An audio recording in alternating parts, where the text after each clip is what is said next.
It's you and me, God. You want me to read Jonah? Okay.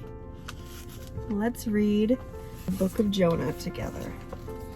I ask God to open my Bible to whatever He wants to be shared with the world right now. He opened my book, my Bible, to the book of Jonah. It's just about 2 pages. Pardon my voice. I am recovering from a cold. The word of the Lord came to Jonah, son of Amittai.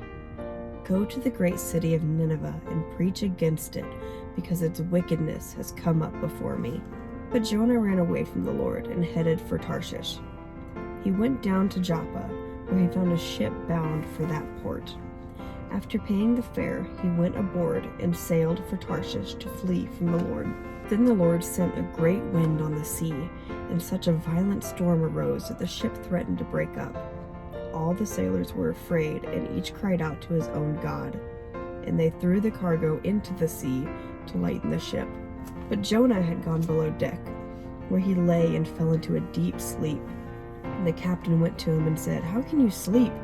Get up and call on your God. Maybe He will take notice to us so that we will not perish." And the sailors said to each other, "Come, let us cast lots and find out who is responsible for this calamity."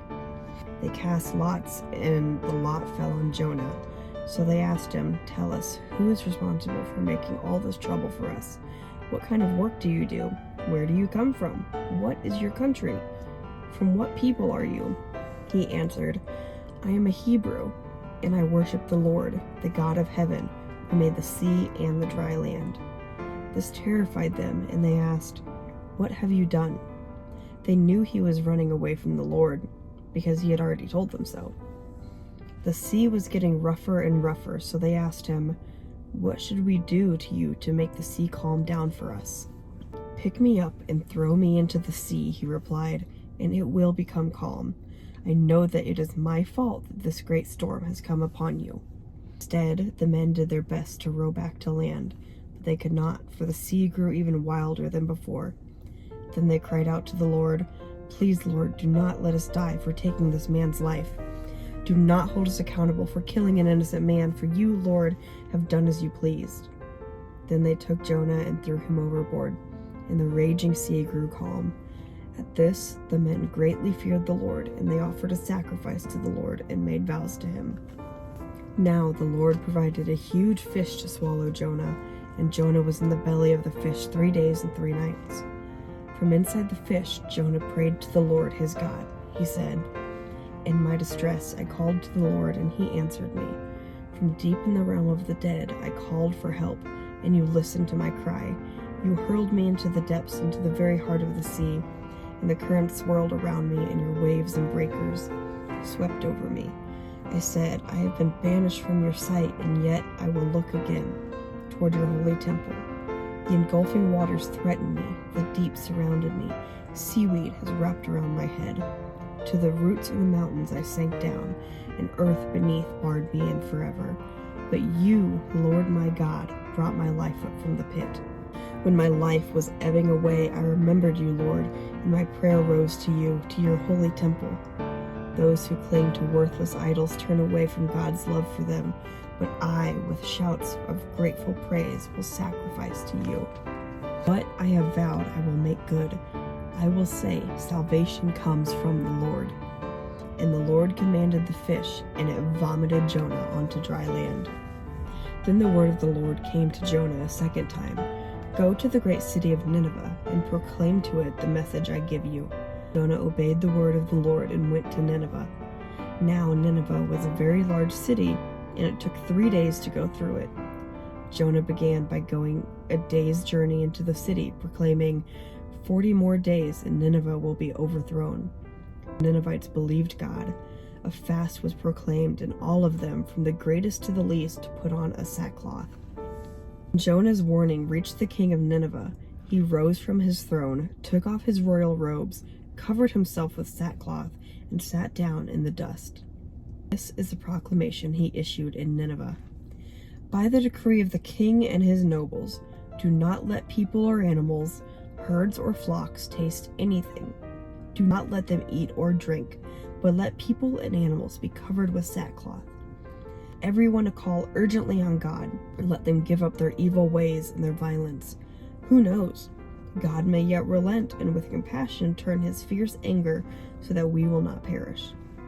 When God saw what they did and how they turned from their evil ways, he relented and did not bring back on them the destruction he had threatened.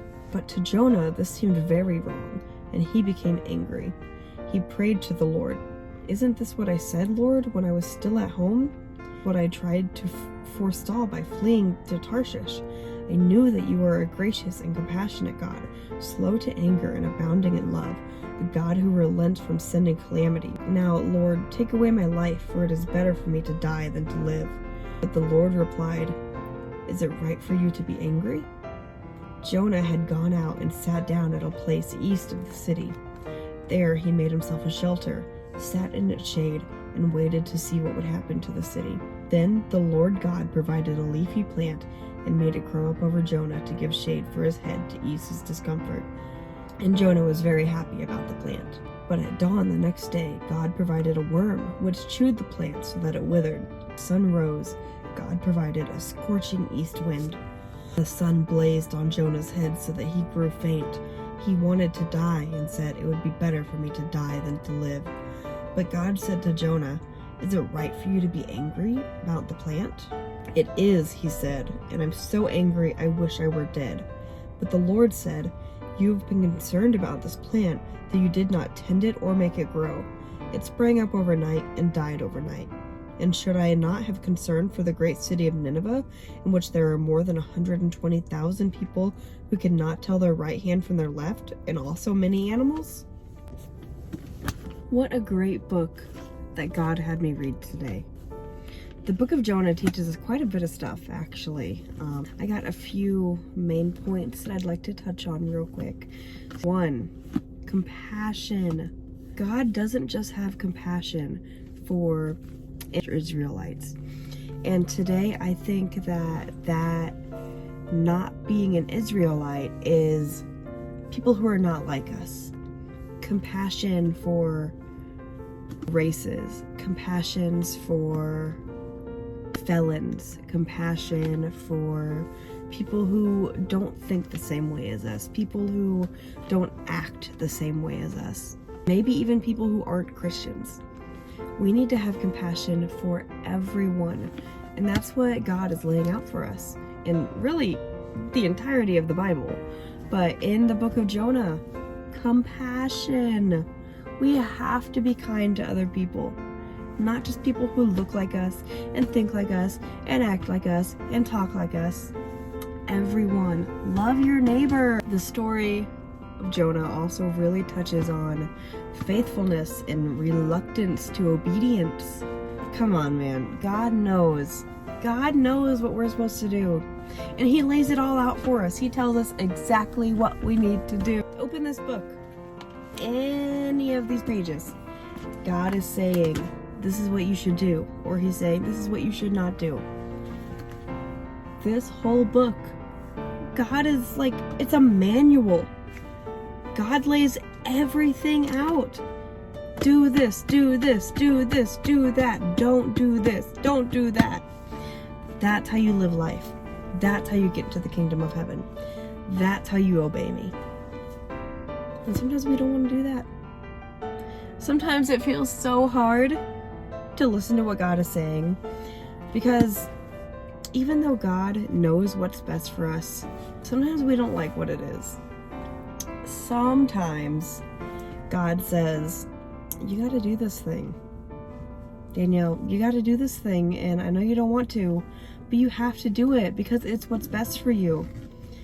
And I'm sitting here thinking, God, I don't want to do that. That sounds painful. God, I don't want to do that. That sounds boring. Imagine telling God no. Like, just imagine. Sorry, God, I don't want to do that, actually. Like, I think I'll pass on that one. No. There's no saying no to God. Look what happened to Jonah. Jonah said, actually, I don't want to go to Nineveh. Homie got eaten by a whale. God said, I don't want to go preach at Nineveh. And he went on a boat and made everyone miserable and got eaten by a whale. Do you want to get eaten by a whale? I don't want to get eaten by a whale. So I'm going to do what God tells me to do. Even if I don't want to do it. Some days I don't want to sit down and read the Bible. Sometimes that's like the last thing I want to do. But I do it because God said to. And if I don't, what else is there? You know, metaphorically, my whale's gonna eat me if I don't sit down and do what God tells me to do every single day. Just do it, man. God's got a plan. He knows what he's doing. Obey him. Listen to God. Forgiveness. The book of Jonah also teaches us about forgiveness, specifically forgiveness from God. Jonah didn't do what God wanted him to do, not at first anyway. He said, God, no, I'm not gonna do that. I'm too scared. I don't want to do it. It sounds too hard. And even though he didn't do it, God forgave him anyway. He didn't want to do the thing, so he didn't do it. And eventually he came around and he was like, all right, God, I hear you. I know you want me to do this. So he did it, and he did it kind of reluctantly. He really didn't want to do it. And then God rewarded him, and he gave him like a shady tree to sit under. Jonah was like, man, it's so hot. I'm not doing well. And God gave him shade. But then Jonah didn't do anything for it. Jonah just sat there under the shade. He didn't try to keep the plant alive.